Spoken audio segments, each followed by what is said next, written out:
En la cinesmotomía, Ujú. más o menos, ¿qué profundidad tenemos que introducir de la parte activa del cinesmótomo? Lo que te dé hasta llegar hasta el brocal óseo.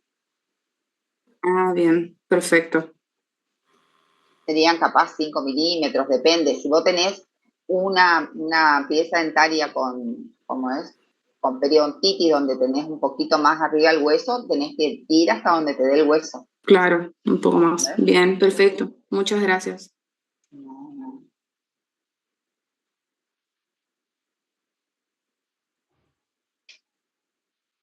Bueno, entonces ahora vamos a ir a lo que es exodoncia, que vamos a ver, qué es la exodoncia no es lo mismo que la extracción dentaria. Son conceptos diferentes. La exodoncia es la parte de la cirugía bucal que se encarga del estudio de todo lo referente a la extracción dentaria. Y la extracción dentaria son todas las maniobras operatorias mediante las cuales vamos a eliminar un órgano dentario de su alojamiento óseo a expensas de la alteración de sus estructuras de soporte. ¿Sí? Entonces, la exodoncia es la parte de la cirugía que se encarga de todo el estudio referente a la extracción dentaria, y la extracción dentaria es la maniobra mediante la cual vamos a eliminar la pieza dentaria de su alojamiento óseo a expensas de la alteración de sus estructuras de soporte. ¿Con qué instrumental? Tenemos dos instrumentales que nos van a ayudar a realizar esta maniobra, que son los forceps y los elevadores.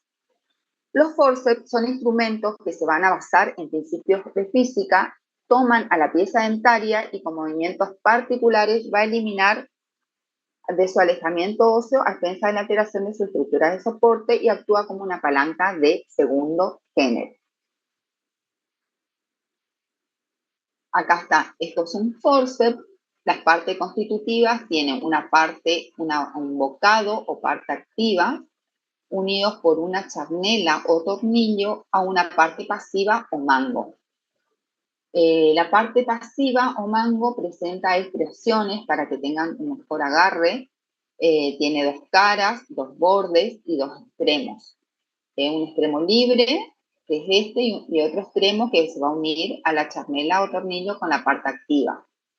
Y la cara externa es estriada, y en la cara interna a veces presentan el número que corresponde, o puede estar afuera también, el número que corresponde la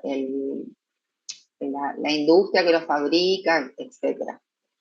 La parte activa o bocado también presenta dos caras, dos bordes y dos extremos. Una cara interna que es cóncava, que también presenta estriaciones para lograr un mejor agarre de la pieza de la parte del forceps con la pieza dentaria, y una parte convexa lisa para no dañar la encía. Los forceps para el maxilar superior tienen la característica de que tanto la parte activa como la parte pasiva se van a encontrar en un mismo eje. Lo único que varía es que cuando se van haciendo forceps para el sector posterior, presentan un ligero encurvamiento para que la parte activa logre ir más hacia atrás y no lastimar los tejidos blandos, por ejemplo, la comisura, para salvar. Pero se encuentran siempre en un mismo eje. Y los forceps para el maxilar inferior van a tener una angulación más o menos de 90 grados entre la parte activa y el mango. ¿Vieron? Acá la diferencia. La parte activa y el mango van a tener una angulación. ¿Cómo vamos a tomar el forceps? Esto es muy importante. Para el maxilar superior, el forceps va a descansar en la mano del operador.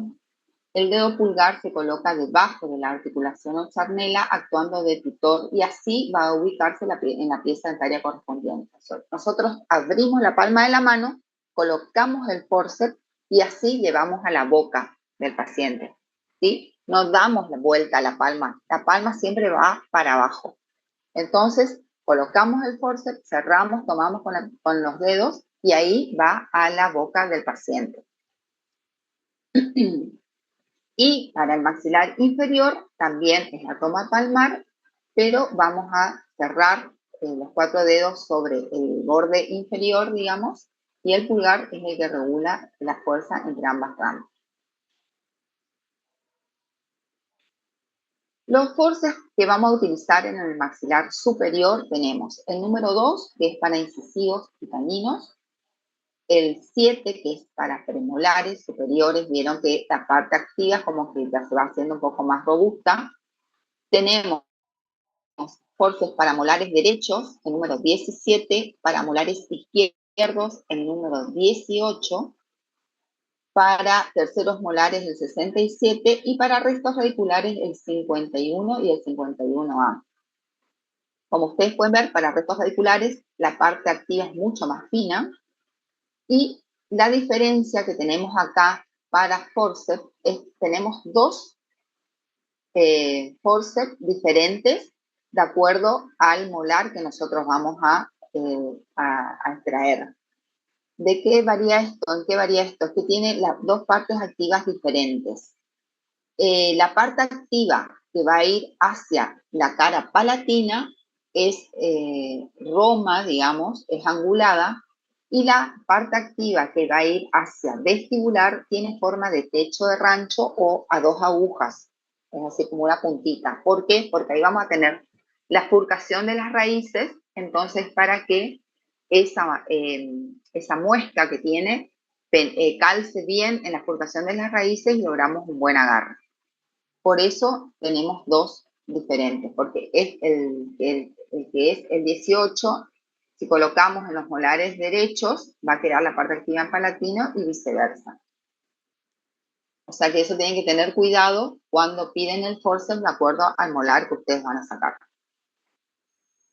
Y para la arcada inferior tenemos el 74, que es para incisivos inferiores, el 13, que es para caninos y premolares, y el 73, que es para molares inferiores, el 79 para molares, terceros molares, y para restos radiculares tenemos el 74 y el 74M.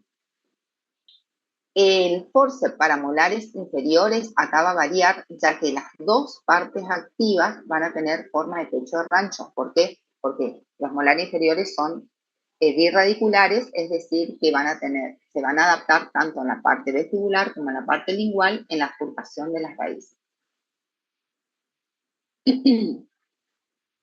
Bueno, ¿cuándo está indicada? Las indicaciones de la exodoncia. En dientes con afecciones pulpares, cuando hay destrucción extensa de los tejidos, reabsorción, cuando tenemos una reabsorción dentinaria interna externa, dientes retenidos, semi-retenidos, ectópicos, heterotópicos, dientes supernumerarios, por razones ortodónticas, protéticas, periodontales, quirúrgicas, profilácticas y en dientes temporarios. Yo le decía a mis alumnos que cuando tengan, por ejemplo,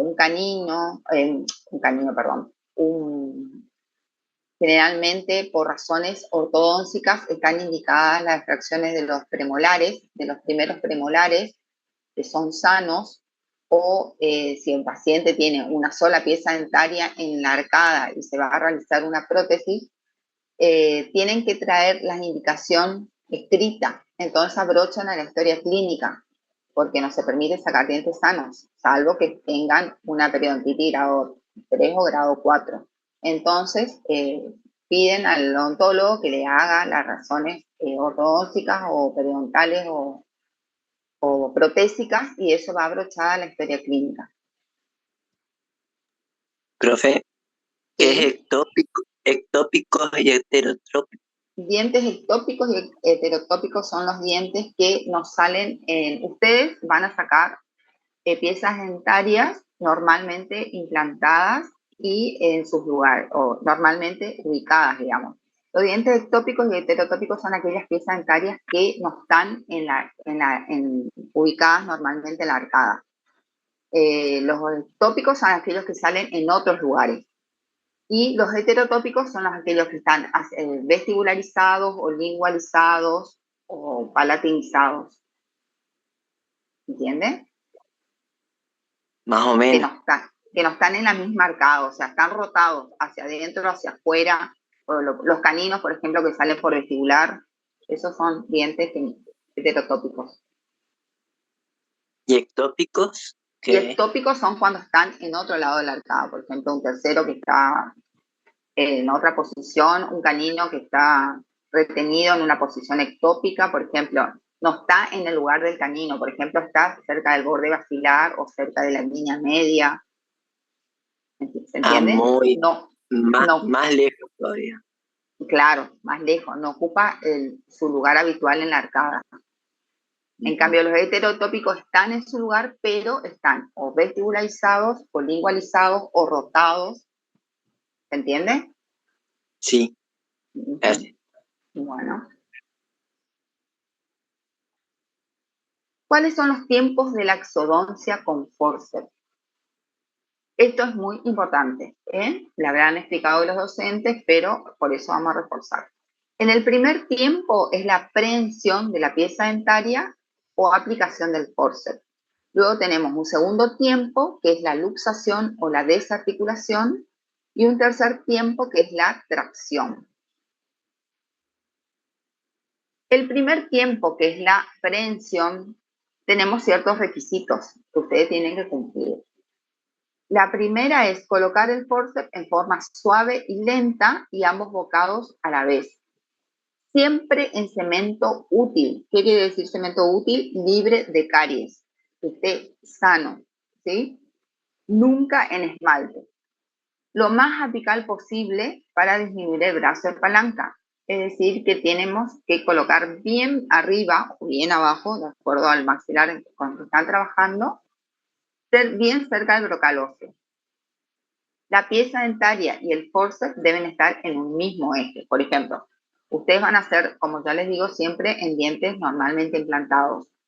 Por ejemplo, después el día de mañana, cuando encuentren un diente que esté en giroversión, por ejemplo, ustedes tienen que colocar el forceps siguiendo el sentido en donde está girado la pieza dentaria. Siempre tiene que estar el forceps y el diente en el mismo eje. Profe, ¿Sí? ¿puede explicar mejor qué es el brocal, o sea, en el gráfico? El brocal óseo, bueno, Sí. el brocal óseo es este. El brocal óseo es el hueso que nosotros vamos a descubrir con la periostotomía. ¿Se acuerdan hoy que puse esa imagen donde estaba la encía levantada? Ustedes van a levantar la encía, van a cortar y van a separar y van a levantar la encía con el cinesmótomo y el periostótomo.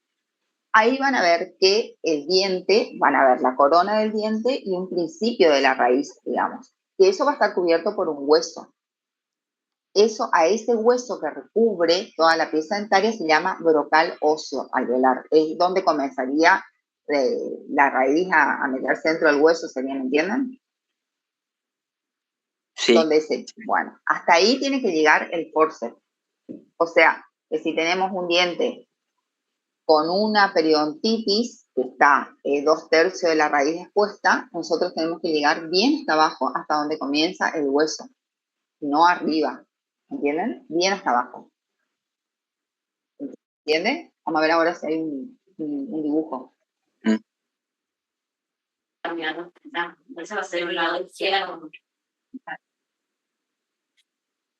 Bueno, el segundo tiempo, que es la luxación o desarticulación dentaria.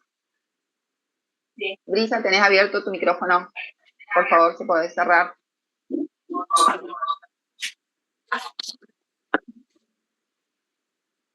El segundo tiempo, que es la luxación o desarticulación dentaria, que son las maniobras operatorias que nos permiten romper las fibras periodontales y dilatar el hueso. Y acá tenemos dos grandes movimientos. Tenemos el movimiento de luxación y el movimiento de rotación. Dentro del movimiento de luxación hay dos fuerzas. El primer movimiento, que es el de impulsión, y el movimiento de lateralidad propiamente dicho. El movimiento de impulsión es una fuerza que busca buscar un punto de apoyo en el fondo del alvéolo. ¿Para qué? Para trasladar el punto de apoyo y así vamos a transformar el forceps en una palanca de segundo género. Yo le decía a los chicos, Cuando nosotros tomamos el forceps, el diente con el forceps, el punto de apoyo va a estar acá, en el brocaloso, en el cemento útil de la pieza dentaria, en el cemento útil porque es donde nosotros agarramos. La resistencia va a estar dada por la pieza dentaria y la potencia está en el mango, en la mano del operador. El primer movimiento que nosotros tenemos que realizar una vez que tenemos bien la pieza dentaria es el movimiento de impulsión. Nos vamos hacia arriba o, en el caso de que sea un diente inferior, nos vamos hacia abajo. ¿Para qué? Para trasladar el punto de apoyo que teníamos acá en el ápice. Entonces ahí transformamos en una palanca de segundo género, donde el punto de apoyo está en el ápice. ¿Esto para qué se hace? Si nosotros tomamos a la pieza dentaria y comenzamos a hacer movimientos sin haber hecho ese punto de apoyo, vamos a generar fuerzas en distintos sentidos que va a fracturar la pieza dentaria.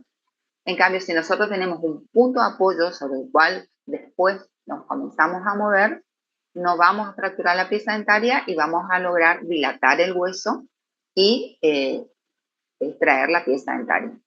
Entonces, el primer movimiento que yo realizo cuando comienzo a realizar los movimientos es el de impulsión. Nos vamos hacia arriba o nos vamos bien hacia abajo. Una vez que yo hago el movimiento de impulsión, ahí comienzo a realizar el movimiento de lateralidad propiamente dicha, que es hacia el vestibular y hacia el lingual. ¿Sí? También va a tener requisitos. Por ejemplo, vamos a tener un correcto punto de apoyo, el primer movimiento de lateralidad va a ser hacia el vestibular y estos movimientos van a ser suaves, lentos, sostenidos.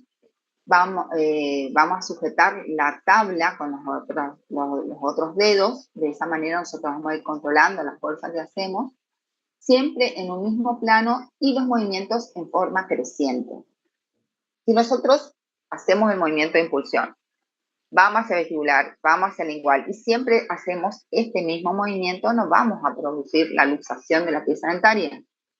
Tiene que ser en forma creciente. Entonces nosotros hacemos el movimiento de impulsión, vamos hacia vestibular, sostenemos, vamos hacia lingual, sostenemos, vamos hacia vestibular un poquito más, sostenemos, vamos hacia lingual o palatino un poquito más, sostenemos, de manera de que estos movimientos sean en forma creciente y controlada la fuerza. Si nosotros hacemos fuerte, rápido, obviamente que también vamos a fracturar. Por eso se hace en forma suave y lenta. Luego tenemos otro movimiento que en los movimientos de luxación, que es el movimiento de rotación. Este movimiento de rotación tiene ciertos requisitos, es decir, que actúa sin el movimiento de impulsión. ¿Se acuerdan que yo le dije que el primer movimiento o fuerza que hacíamos era el de impulsión para realizar los otros movimientos? Para hacer movimiento de rotación no se hace el movimiento de impulsión y se realiza en dientes monorradiculares de raíces cónicas sin anomalías apicales. Y el primer movimiento que se realiza es hacia distal. ¿Por qué? Porque si tiene una anomalía apical, generalmente las dilaceraciones van hacia distal. Entonces, el primer movimiento es siempre hacia distal para no fracturar la raíz. Y no más de un octavo de giro. Este movimiento se realiza en incisivos centrales, que son bien cónicas, en caninos, a veces que no tengan anomalías apicales, y cuando tenemos separadas las raíces de un primer molar, por ejemplo, en la raíz palatina, porque son raíces bien cónicas. Por ejemplo, este movimiento no se puede realizar en un incisivo inferior. ¿Por qué? Porque tiene un estrechamiento mesodistal, digamos, que no los hace cónicos. Entonces vamos a producir también la fractura de la pieza dentaria. Solamente en dientes monorradiculares de raíces cónicas, caninos también inferiores, puede ser. Y actúa solamente el movimiento de rotación puro. Nosotros tomamos la pieza dentaria, como está acá, y la realizamos. El primer movimiento hacia distal, sostenemos, también siempre son sostenidos los movimientos. Luego vamos hacia mesial luego vamos hacia distal otra vez para luxar la pieza dentaria. Y una vez que esté luxado la pieza dentaria, vamos al tercer tiempo, que es la tracción, que es la fuerza que nos permite retirar a la pieza dentaria de su alvéolo. ¿Cuándo vamos a realizar este tiempo? Cuando el diente está luxado, se realiza siempre hacia vestibular, conjuntamente con rotación o posterior a la rotación, con movimientos suaves y siguiendo el sentido opuesto al de la implantación dental.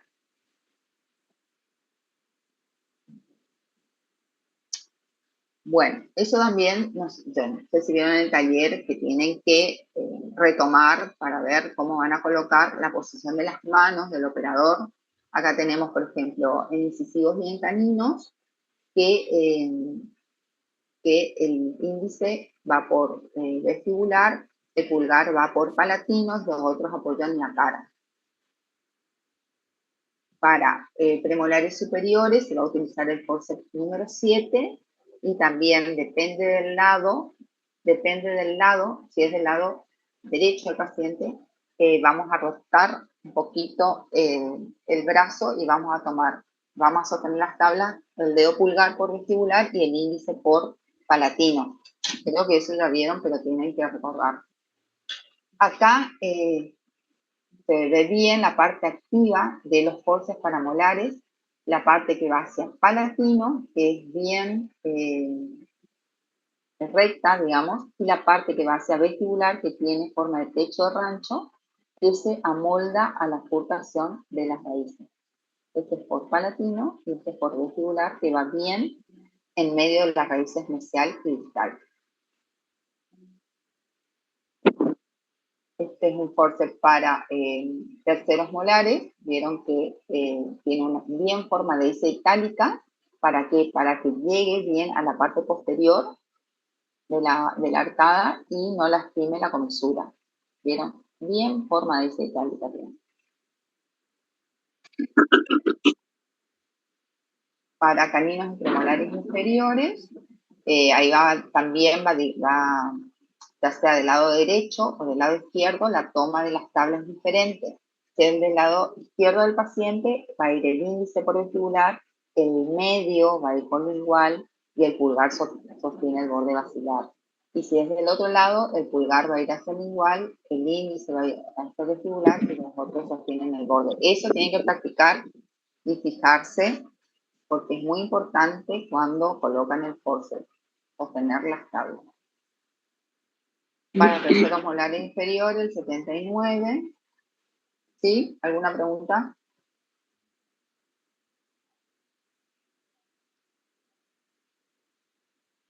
Entonces acá, acuérdense que el primer movimiento en la parte de la luxación o desarticulación dentaria es el movimiento de impulsión. Una vez que hacemos el movimiento de impulsión, comenzamos a hacer los movimientos de lateralidad propiamente dicha, hacia vestibular y hacia palatino o lingual, en forma creciente y con movimientos controlados. Y una vez que esté bien luxado, se hace el movimiento de tracción y el movimiento de rotación que actúa solo, ¿sí? Disculpe, profe, este power van a subir al aula después. Sí, todos Vale. podéis subir al aula.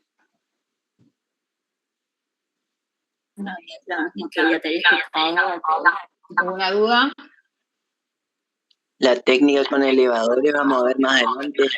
Ya les doy todo.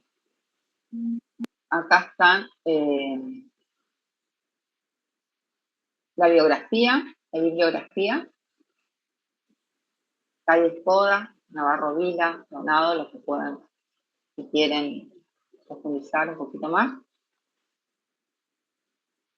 Y vamos a ir a la otra.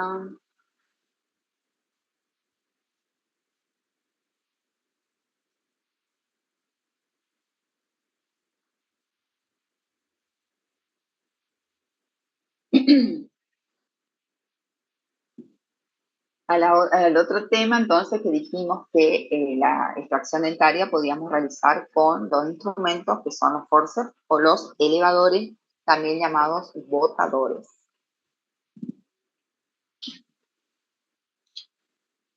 ¿Qué son los elevadores? Son instrumentos que también basados en principios físicos se aplican en la exodoncia con el objeto de movilizar o extraer dientes o raíces dentarias, ya sea como complemento del forceps o como instrumental principal en extracciones quirúrgicas. Nosotros podemos luxar la pieza dentaria con el elevador y terminar la extracción con el forceps, o podemos utilizar solamente los elevadores.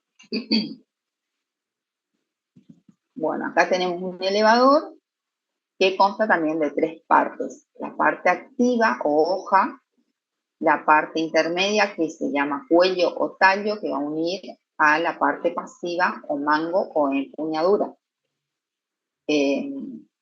Hoy mis alumnos vieron todo porque se complicó la cirugía, así que usamos force, usamos elevadores, hicimos odontoselección, así que completito tuvo la demostración virtual.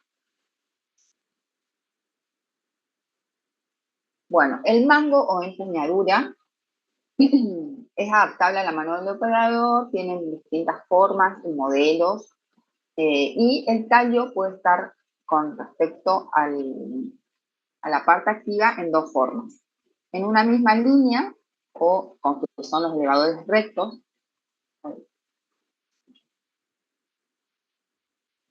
en una misma línea como este, que son los elevadores rectos, que tanto la parte pasiva como el mango se encuentran en una misma línea, o en perpendicular al tallo formando una T, que son los elevadores en barra cruzada, que tienen la ventaja de facilitar el manejo y hacer más eficaz la aplicación de la fuerza. El tallo o vástago, bueno, el mango puede ser de forma hexagonal, octogonal, lisa, estriada, pueden ser huecos, pueden ser macizos, pueden tener diferentes formas. El tallo o vástago, que es une el mango con la hoja o parte activa, debe adaptarse a la vía bucal, bueno, está construido de acero, debe ser suficientemente resistente. La hoja o parte activa presenta 2 caras, una activa que es plana o cóncava, puede ser también lisa, estriada, que es la que se pone en contacto con el diente o resto radicular, y la cara pasiva, que es convexa y se apoya en el hueso alveolar. Y la hoja también puede presentar diferentes formas, puede ser lanceolada, triangular, en garra, en punta de lanza, puede ser más fina, más alargada para los que son los elevadores apicales, pueden tener diferentes formas. Acá, por ejemplo, vieron que forma de hoja, en forma vienen más como cucharita, que le digo yo. Estos son más para restos radiculares o apicales. Tienen diferentes formas. Algunos están en el mismo eje o pueden tener una curvatura también con el mango. En este caso, este es un elevador recto donde el tallo con la hoja están en el mismo eje. Estos son los elevadores en barra cruzada que tienen en forma perpendicular. Estos, fíjense que tienen como pata de cabra, se llaman porque tienen como una hoja triangular. Y estos son los de Clef-Den, que vienen también lapares. Estos vienen lapares, que tienen la pata activa como más aguda, digamos, para que tengan una mayor profundidad. ¿Por qué vienen lapares estos? Porque un elevador es para la cara inicial de la pieza dentaria y el otro es para la cara distal de la pieza dentaria.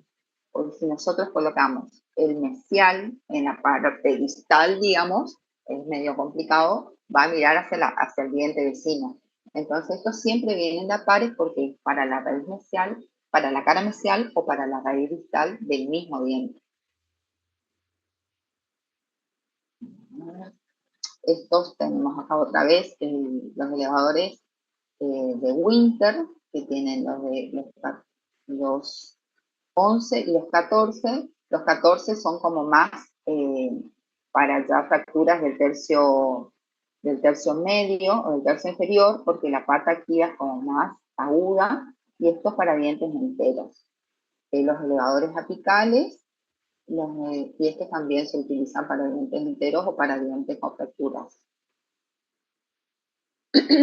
Bueno, estos van a actuar por principio de palanca y tenemos el principio de palanca de primer y segundo género, principio de cuña y principio de rueda y eje. El principio de palanca pueden actuar por la palanca de primer género y de segundo género. En la palanca de primer género dice que la potencia siempre está en un extremo, que es la mano del operador, la resistencia está en el otro punto y el punto de apoyo se va a encontrar en el medio. Es cuando el elevador se aplica en una de las caras del diente a extraer, ya sea mesial, distal o vestibular. El instrumento se apoya siempre en el hueso, siempre el instrumento va apoyado en el hueso, y ahí se ejerce la potencia necesaria para desplazar la pieza dentaria o raíz en sentido contrario a la fuerza realizada. Esa es la de primer género. La de segundo género es cuando tenemos el punto de apoyo más hacia apical, como en el actual forceps, más hacia apical, la resistencia en el medio y la potencia en un extremo. Inmoviliza el diente en el mismo sentido que fue realizada la fuerza. Luego tenemos el principio de cuña, que es cuando el elevador se introduce entre la raíz y la pared del hueso y por acción del plano inclinado va a desplazar al diente en sentido inverso a la fuerza realizada. El principio de cuña es el primero que nosotros vamos a realizar con el elevador, que es cuando insinuamos el elevador entre el hueso y la raíz del diente. Generalmente se da también vamos a realizar con los elevadores rectos y una vez que nosotros vamos a hacer la fuerza en un sentido, esa fuerza va a dar como resultante fuerzas en sentido inverso y va a desplazar a la pieza dentaria en sentido inverso, digamos. El elevador se va a introducir con movimiento de rotación sobre su eje, lo que va a agrandar el alvéolo por acción de cuña, desplaza el diente de su alvéolo. Y luego tenemos el principio de rueda y eje, que se da en los elevadores en forma de T, que tienen una rueda grande, que es el mango, que está unida por un eje a una rueda menor, que es la parte activa, donde al aplicar la fuerza en la rueda grande se va a multiplicar la potencia en el extremo de la parte activa, logrando la elevación de la pieza dentaria. Estos principios de rueda y eje se utilizan en los elevadores en forma de T, que se usan en los molares inferiores. La toma del elevador también va a ser palmar. Vamos a colocar todo el instrumento en la palma de la mano, cerramos y el índice va extendido sobre el tallo. Y el que también nos va a regular las fuerzas. En los barra cruzada o en T también vamos a tomar en el medio de la mano, vamos a cerrar y el índice siempre va extendido sobre el tallo. Ven que este tiene forma de banderita, que es parecido. La parte activa. Y los tiempos de la exodoncia con los elevadores también son 3. La aplicación del elevador, la luxación y la extracción del diente o resto radicular. La aplicación del elevador. Acá tenemos que tener en cuenta que tenemos que tener dos lugares bien diferenciados, que es la aplicación y el punto de apoyo. La aplicación es la zona o lugar de la pieza dentaria o resto que toma contacto con la punta del elevador, que es siempre de cemento, caras proximales, mesial o distal o cara vestibular. Esa es la aplicación, o sea, nosotros es ahí donde vamos a colocar el elevador. Y el punto de apoyo es la parte del hueso alveolar donde vamos a apoyar el instrumento para poder realizar nuestras fuerzas. Puede ser hueso alveolar, interseptum, luego tenemos el septum, en última instancia los bordes vestibulares, palatino casi nunca se usa, y también puede ser una pieza dentaria vecina, el punto de apoyo. Pero ¿qué pasa? Esta pieza dentaria vecina podemos luxar si nosotros usamos como punto de apoyo, entonces no es recomendable. O tiene que tener ciertos requisitos, por ejemplo, ser una pieza que esté muy bien implantada, que no tenga restauraciones, pero generalmente tomamos como punto de apoyo el hueso alveolar.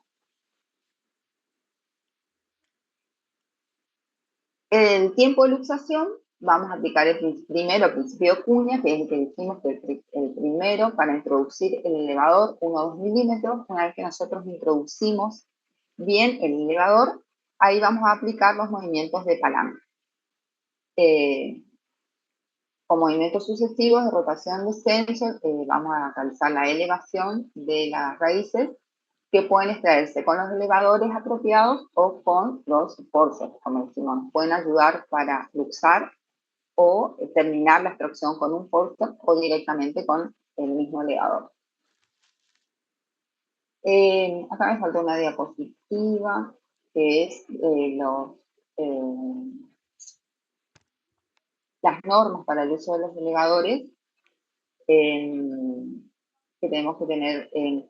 Tenemos que siempre separarlos, usar los elevadores sobre hueso o sobre pieza dentaria, es decir, que tienen que estar desprovistos de tejidos blandos. Tenemos que tener siempre buen agarre del instrumento, buena separación de los tejidos blandos con los dedos que van a sostener para no provocar lesiones, y utilizar el elevador correcto para cada caso. Bien, ¿alguna pregunta? Yo voy a subir esto al aula virtual enseguida, si tienen todos los power. Profe, ¿podría explicar la palanca de primer y segundo género, por favor? ¿De los elevadores? Sí, profe. ¿No? De manera criolla, nomás con sus manos para que podamos entender. Se usa, con los elevadores se van a usar de primero y de segundo género. En los forces se utilizaba solamente de segundo género. Ahora, la de primer género tiene la potencia, que es siempre la mano del operador, la resistencia, que va a estar dada por el hueso o por la pieza dentaria, y el punto de apoyo.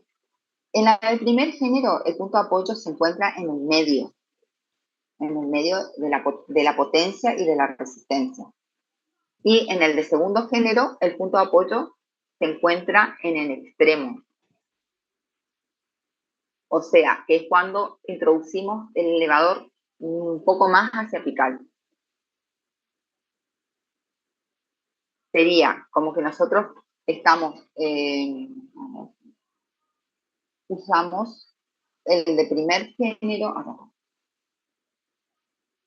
en dientes que están más implantados acá. La de primer género es cuando tenemos el punto de apoyo en el medio, la potencia que está dada por la mano del operador en el vástago y la resistencia, que es la pieza dentaria.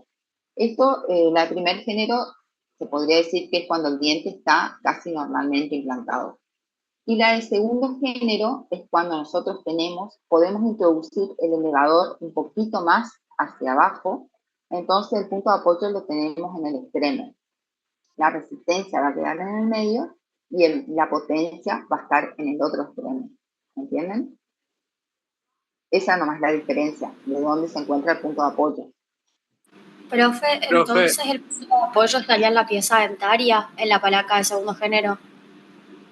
En el hueso. El punto de apoyo siempre es el hueso. La aplicación del elevador, como dijimos, siempre es el diente, cara mesial, cara distal, cemento. El punto de apoyo siempre va a estar dado por el hueso.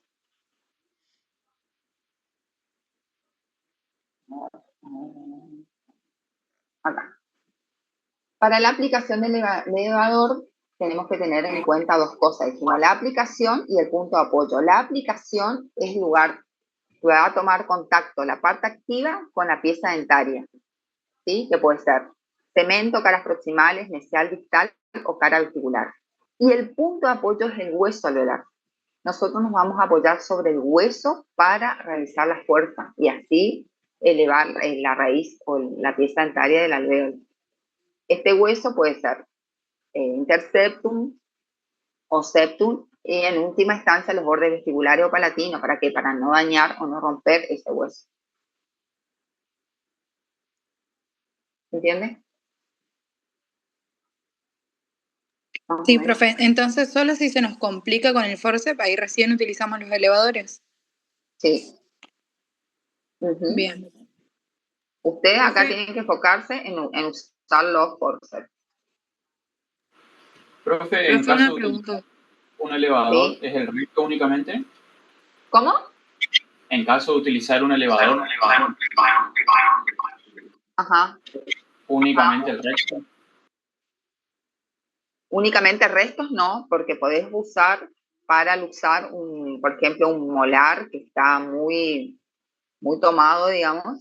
Podés usar un elevador para tratar de luxar un poquito, para insinuarte entre el hueso y la pieza dentaria y después usar un forceps. No, el tipo de elevador es el recto. Sí, el recto es como el caballito de batalla, digamos, sirve para cualquier pieza dentaria. Profe, Gracias. volviendo a los de palanca con el elevador, Sí. la tipo 2 haríamos más con el fin de luxar nomás la pieza dentaria. Cualquiera de las dos luxan la pieza dentaria. Y o sea, eso es a criterio de uno, cuál de las dos palancas quiere Claro, usar. o sea, vos no estás diciendo, ay, acá aplico palanca de primer género, ay, acá hago palanca de segundo género, acá estoy haciendo cuña. O sea, los movimientos se hacen en forma conjunta, pero es Dale. para que ustedes vean cómo actúa los principios físicos por lo que actúa el elevador, pero es en forma conjunta, trabajan los principios físicos, digamos. Salvo el de rueda y eje, que es solamente para los elevadores en barra cruzada que se usan en el molares inferiores. Dale, Pero el profe. de cuña y los de palanca actúan siempre. ¿Solo en molares inferiores, profe? Sí, los de barra cruzada sí. ¿Y por qué? Porque son instrumentos muy potentes, digamos, que no se utilizan para superior. Gracias, Están profe. indicados solamente para los inferiores. ¿Alguna otra pregunta?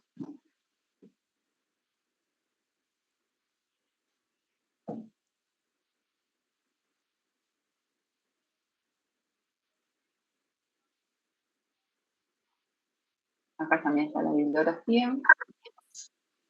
El septum y el interseptum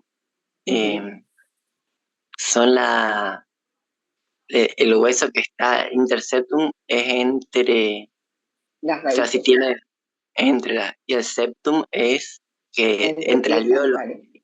Ajá, sí. Porque vos, por ejemplo, podés hacer una odontosección y sacar una raíz, por ejemplo, la mesial, te queda la distal, y vos podés usar el interseptum como punto de apoyo.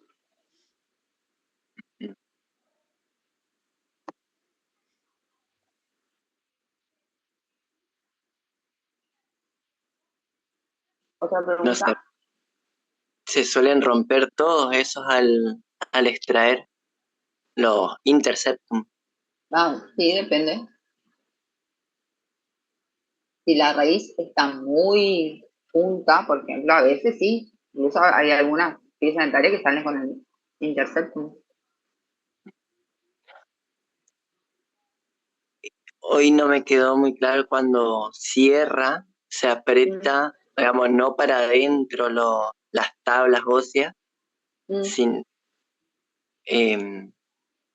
o sea, la forma de apretar la tabla ósea cuando se extrae la pieza es por vestibular y palatino, igual, ¿Cómo como apretar la tabla ósea? sería, no se aprieta, digamos, no, No sé. No te estoy entendiendo lo que me quieres decir. cuando se hace la extracción, Con forceps. Nosotros lo que queremos indistintamente, hacer es dilatar el hueso, no no, apretar. una vez Ajá, extraído, sí. se hace una costura, pero no se unen los dos huesos, no unís las dos tablas. No se unen.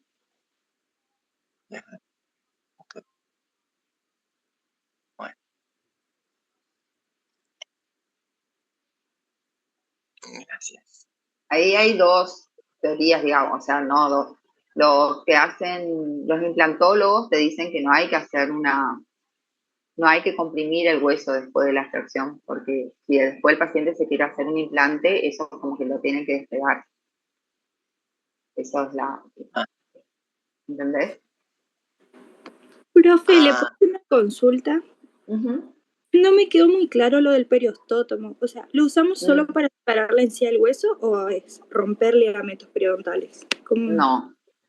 La periostotomía es solamente para separar la encía que vos cortaste con la cinesmotomía. Separás ese tejido. Y con las cinesmotomías vos cortás las inserciones gingivales, la encía adherida. Muchas gracias, profe. Por eso el cinesmótomo tiene que tener filo. En cambio, el periostótomo no tiene filo.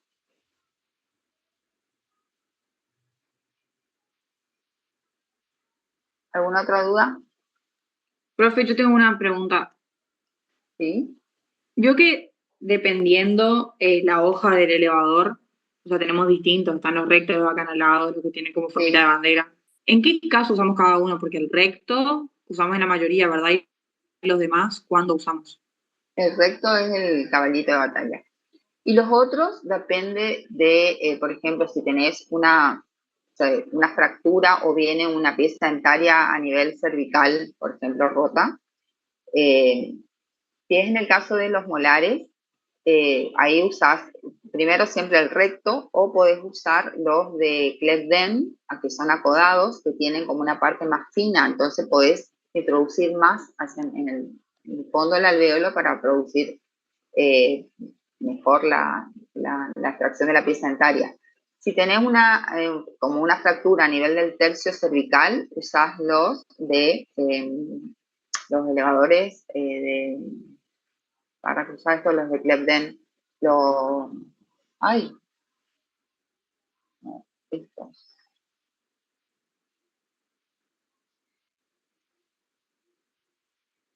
Los de Winter.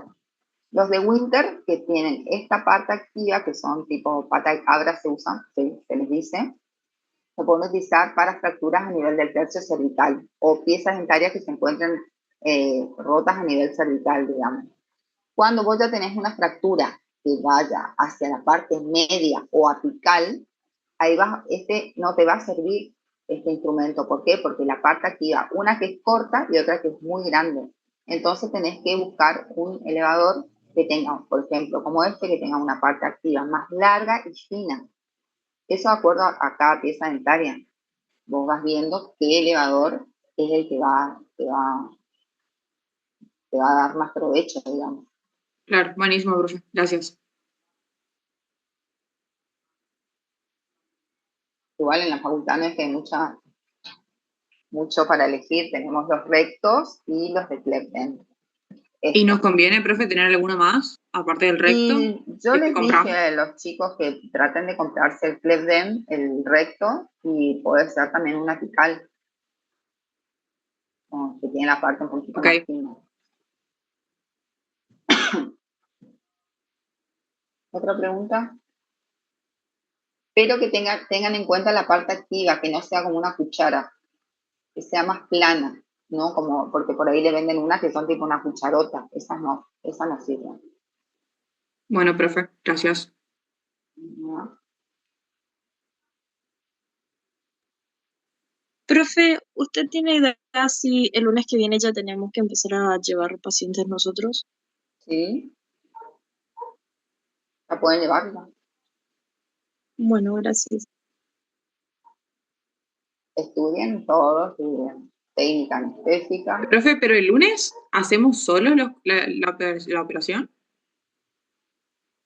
Y nosotros hacemos de ayuda. Estamos ahí, vamos a animarla a que hagan la primera extracción. ¿Y podemos hacer 2 extracciones ya? O sea, una yo y otra mi compañera. Sí, eso sí, una cada uno, en diferentes pacientes. En diferentes pacientes. Sí. ¿Otra pregunta? Profe, y en un día se puede hacer, por ejemplo, si yo tengo 2 pacientes, ¿puedo llevar 2 pacientes en un día? No, es un paciente por día. Alcanza bien, son 12, tienen 12 clases y tienen que hacer 9 Bueno, gracias. expresiones.